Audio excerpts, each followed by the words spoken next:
हरे कृष्णा, जय काल भैरव, जय महाकाली। तो आज टॉपिक है दोपहर के वक्त कोई आपके बारे में क्या सोच रहा है। ओके, ये है हमारा topic and we got 3 objects over here. पहला है ये tarot, second is this one and third is starlight. ठीक है, सो 2 ओरेकल और एक टैरो के साथ हम करने वाले हैं रीडिंग। यहाँ पे सोया था, अभी जस्ट उठा है। ठीक है, सो चलो अब करते हैं रीडिंग की शुरुआत। हाँ, टैरो लिया है हमने एंड टैरो को करते हैं शफल। वाओ, 3 कार्ड आ चुके हैं। ठीक है, और देखते हैं हमें कितने कार्ड्स मिलते हैं। दोपहर के वक्त की एनर्जी, करंट एनर्जी, राइट। चलो ये 2 कार्ड आ गए तो 5 कार्ड हो गए। अब हमें 2 या और कार्ड चाहिए। देखते हैं, 5 हो गए एंड ठीक है, ये हो गए 6, 7, 8 और 9। ठीक है, तो 9 कार्ड्स आ चुके हैं। Let's connect with the reading. I hope कि आपको एक कार्ड सही दिख रहे होंगे ठीक से। ठीक है, लेट्स गो। पहला जो कार्ड है वो है द हायरोफेंट, यानी कि टॉरस, वृषभ राशि का साइन, सिग्नेचर, है ना। भी द हायरोफेंट यहाँ पे क्यों आ गया, इसके लिए हमें देखना पड़ेगा सेकेंड वाला कार्ड, और वो है just minute, night of coins. Okay, taurus और कैप्रिकॉर्न आ गए। तो ये पर्सन बेसिकली प्रिपरेशन कर रहा है एंड यस, ये आपसे कम्युनिकेट भी करना चाहता है। इसकी इच्छाएं दिख रही है कि आपसे जुड़ना चाहता है। अगर आप दोनों के बीच डिफरेंसेस आ चुके हैं तो वो डिफरेंसेस मिटाने की कोशिश ये पर्सन करना चाहता है। आपके साथ ट्रैवलिंग के प्लान्स भी करने की कोशिश कर सकता है। मनमुटाव है तो वो मनमुटाव बंद करने की कोशिश कर सकता है। दिल खोल के आपसे बातें करना चाहता है। अगर आपके मन में इनके लिए कोई अड़ी बैठा है, आपको लग रहा है कि भाई ये पर्सन इस तरह से क्यों बिहेव कर रहा है, फिर कहीं ना कहीं पे गलत है, तो सारी बातें या फिर आपकी सारी शिकायतें दूर करने की कोशिश ये पर्सन करना चाहता है। ठीक है, सेकंड जो कार्ड हमने देखा यहाँ पे वो है नाइट ऑफ कॉइंस, यानी कि टॉरस और कैप्रिकॉर्न। यहाँ पे जो हमें अंडरस्टैंड हो रहा है कि ये पर्सन आपसे मिलके प्रैक्टिकली सारी बातें क्लियर करना चाहता है। ठीक है, मोस्टली ऐसा होता है कि जब कोई प्यार में पड़ता है तो प्रैक्टिकली नहीं सोचता कि पैसे कितने हैं या फिर ज़िंदगी कैसी कटेगी, जॉब कैसे मैनेज करेंगे। तो ये पर्सन इन सारी बातों को अभी तो अंडरस्टैंड करे, या फिर जो पर्सन स्पेशली अगर टॉरस है, वर्गो है या कैप्रिकॉर्न है, वो इस बात को लेकर काफ़ी सजग है। ये उसके लिए काफ़ी इम्पॉर्टेंट है कि आप अपनी ज़िंदगी आगे कैसे मैनेज करोगे। मे बी हाल ही में अगर आपने कोई बड़ा एक्सपेंड किया है, एक्सपेंडिचर, मे बी कहीं ट्रिप पे गए हैं या फिर कुछ महंगा कुछ ख़रीदा है, तो थोड़ा सा अपना जो फाइनेंस है वो मैनेज करने की कोशिश भी कर सकता है। सेकेंडली, आप दोनों की अगर कुछ ख्वाब है कि हमें ये करना है वो करना है, तो उसके लिए भी प्लानिंग करना इसने तो अपनी तरह से शुरुआत किया है, बात अब बस आप पे आके रुक जाती है। नेक्स्ट कार्ड में मिला है वो है king of cups, cancer, Scorpio, Pisces. अब ये आ गया है इमोशंस का कार्ड, और उसके ठीक पीछे कार्ड है वो है प्रिंसेस ऑफ कप्स। ये 2 कार्ड अगर हम देखें साथ में तो काफ़ी बड़ी अंडरस्टैंडिंग मिल जाती है यहाँ पे।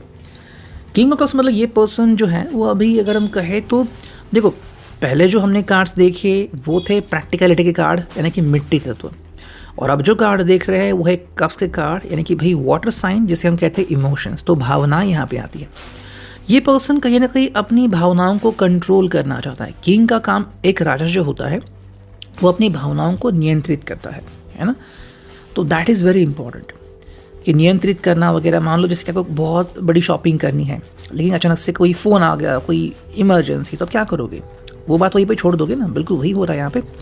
ये पर्सन अभी जो इसके लिए इम्पॉर्टेंट है, या फिर आप दोनों की जो प्रायोरिटी है उसकी तरफ ध्यान देने की कोशिश कर रहा है, लेकिन इसके लिए आप भी काफ़ी इंपॉर्टेंट हो, प्रिंसेस ऑफ कप्स। तो ये आपको भूले नहीं हैं। तो मे बी अगर आप दोनों ने कुछ प्लान डिसाइड किया है कि हम शॉपिंग करेंगे या फिर घूमेंगे, या फिर जैसे कि गणपति बप्पा आ चुके हैं तो काफ़ी लोग जाके देखते हैं गणपति बप्पा कैसे विराजमान है, बहुत सारे मंडल को विजिट करते हैं वो। तो मे बी आपका जो प्लान है वो शायद ये 1-2 दिन आगे टालना चाहते हैं। ठीक है, लेकिन हाँ, आपकी इच्छाएं वो पूरी ज़रूर करना चाहते हैं, लेकिन अपनी तरफ से तो उन्होंने डिले करना स्टार्ट किया है। नेक्स्ट कार्ड हुए प्रिंसेस ऑफ वॉन्ड्स। अब नेक्स्ट प्रिंसेस आ चुके हैं जो कि हैं वॉन्ड्स की, यानी कि एरीज लियो साज। यहाँ पे कहीं ना कहीं वी कुड से दैट कि आप ज़्यादा हटी बन चुके हो इनके सामने, हो सकता है ऐसा। या फिर आप कहते हैं कि भाई आपको अगर इनसे मिलना है तो मिलना ही है, फिर चाहे ये कोसों दूर रहते आपको कोई फ़र्क नहीं पड़ता। मे बी आप उनसे मिलके सारी चीज़ों का समाधान करना चाहते हैं, लेकिन यहाँ पे एक बात क्लियर हो रही है, जहाँ पे ये प्रैक्टिकल है वहाँ पे आप बहुत इमोशनल हो, यानी कि बहुत आप विचार बहुत कर रहे हो। आपकी जो सोच है वो बहुत ही विचारात्मक है, यानी कि बहुत ज़्यादा सोचते हो आप।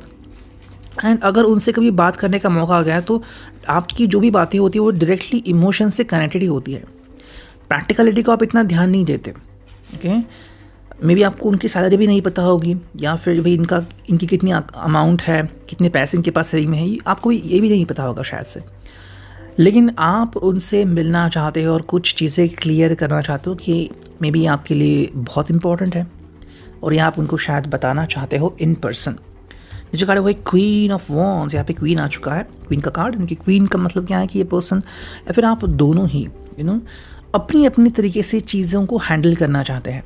ठीक है, ये पर्सन शायद अभी पैशनेट है रिगार्डिंग हिज और हर जॉब, जो वो काम कर रहे हैं, शायद मेडिकल फील्ड में है, लीगल फील्ड में है, या फिर किसी भी और फील्ड में है, इंजीनियर हैं, software engineer, whatever it could be.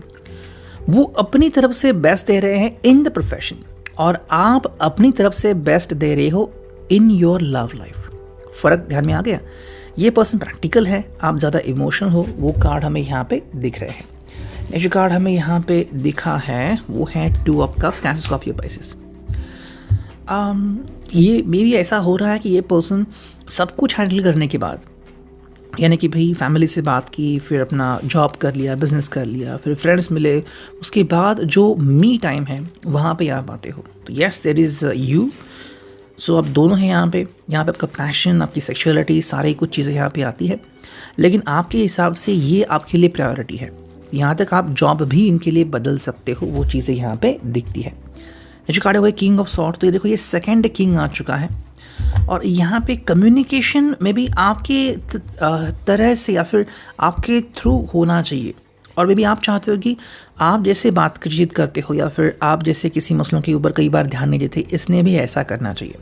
हालांकि आप इनका कभी भी अपोज नहीं करते, लेकिन आपके हिसाब से ये पर्सन जो है वो और ज़्यादा कम्युनिकेटिव बन सकता है, जो नहीं बन रहा है। तो मे भी आपकी कुछ अपेक्षाएं इनसे। नेक्स्ट कार्ड है एंड लास्ट वाला जो कार्ड है वो है जस्टिस, यानी कि लीब्रा। आप शायद जस्टिस डिमांड कर रहे हो इस पर्सन से कि इसने ध्यान देना चाहिए, और ज़्यादा इस पर्सन ने अप्रिशिएट करना चाहिए आप दोनों की अंडरस्टैंडिंग को, या फिर आप एक जो कपल है वो उसकी अंडरस्टैंडिंग और ज़्यादा क्लियर होनी चाहिए, जो अभी तक शायद नहीं है। एंड वही अगर हम इनको देखें तो इनके हिसाब से आपने इनको और ज़्यादा समझना चाहिए। ठीक है, कि भाई ये बहुत मेहनती हैं एंड बहुत हार्ड वर्क करते हैं, वो चीज़ें आपको और ज़्यादा ध्यान में लेने की ज़रूरत है। तो कहीं ना कहीं आप दोनों की जो इच्छाएं हैं या अपेक्षाएं वो एक दूसरे के अपोजिट भी हो सकती है। पहला जो कार्ड है वो है ट्राई, ये कोशिश कर रहा है, और जैसे मैंने कहा कि ये पर्सन कम्युनिकेशन करना चाहता है, लेकिन कब, सब कुछ हो जाने के बाद। पहले मेरा फैमिली है, पहले मेरी फैमिली, फिर मेरा जॉब है, फिर फ्रेंड्स हैं, बिकॉज ये आपके पहले इनकी ज़िंदगी में थे और अभी भी है। तो ये पर्सन चीज़ों को बेहतर करना चाहता है, लेकिन शायद इसका जो एफर्ट्स है, इसके जो एफर्ट्स है वो कम पड़ रहे हैं। सेकेंड जो कार्ड हमें मिला है यहाँ पे वो है साइलेंट। ये भी हो सकता है, या फिर आपको लग रहा है कि ये पर्सन की जो ट्रीटमेंट है वो साइलेंट है, या तो आपसे बहुत ही कम बातें करने लगे हैं आजकल, या फिर बात ही नहीं करते, वो भी चीज़ शायद हो रही है। नेक्स्ट कार्ड है वो है आई एम टायर्ड। ये आपकी तरफ से हो सकता है कि इनका ऐसा बिहेवियर आपको बिल्कुल पसंद नहीं है, और अब आप कंटाल गए इसके इस बिहेवियर से, कि जब जी चाहे इन्होंने एंट्री की, जब जी चाहे एग्जिट की। You don't want this kind of thing in your life. Standing alone मतलब कहीं ना कहीं में भी आप भी अकेले पड़ गए, और अगर हम इनकी बात करें तो शायद ये भी अकेले पड़ चुके हैं या पढ़ सकते हैं। देखो, कपल का मतलब होता है कि दोनों ने एक दूसरे को सपोर्ट करना है, ये नहीं कि सिर्फ लड़के ने सपोर्ट किया या फिर लड़की ने सपोर्ट किया। अगर किसी एक ने सिर्फ सपोर्ट किया तो फिर बहुत ज़्यादा रिस्पॉन्सिबिलिटी उनके शोल्डर पे आएगी, और बहुत ही जल्द 10 ऑफ वॉन्ड्स आएगा कि मैं कितना करूं, है ना। तो यहाँ पे 2 लोग आते हैं, ये रिस्पॉन्सिबिलिटी 2 लोगों की होती है।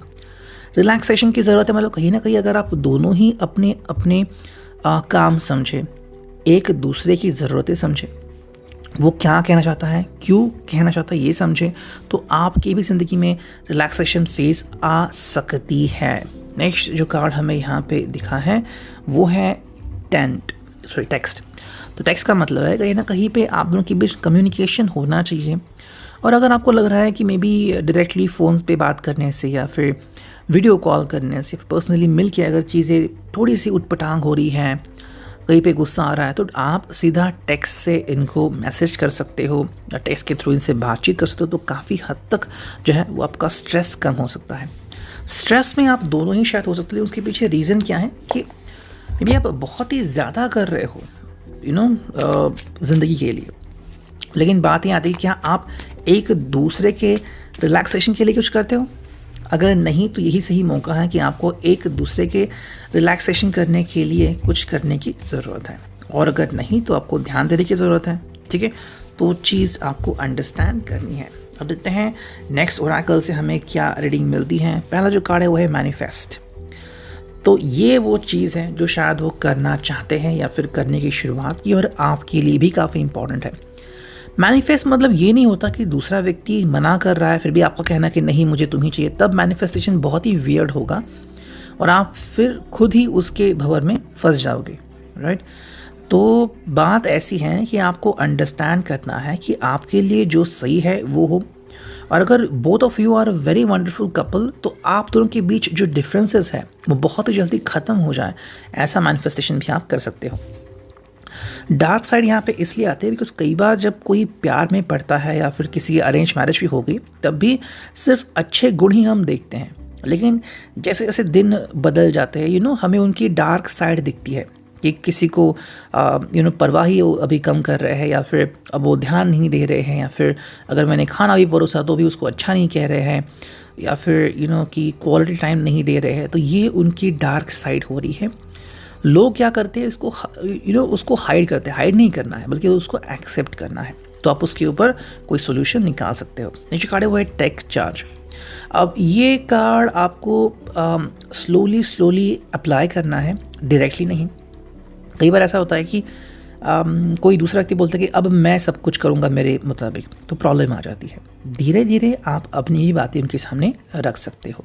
ठीक है, यही बात शायद वो भी करना चाहते हैं। नेक्स्ट कार्ड है वो है द मून की भाई कहीं ना कहीं पे सोच विचार करने की सख्त ज़रूरत है, लेकिन ऐसे विचार और या फिर ऐसी सोच जिससे दूसरे को परेशानी ना हो। नेक्स्ट इज लाइट, यानी कि भाई without the dark side we would never see the stars.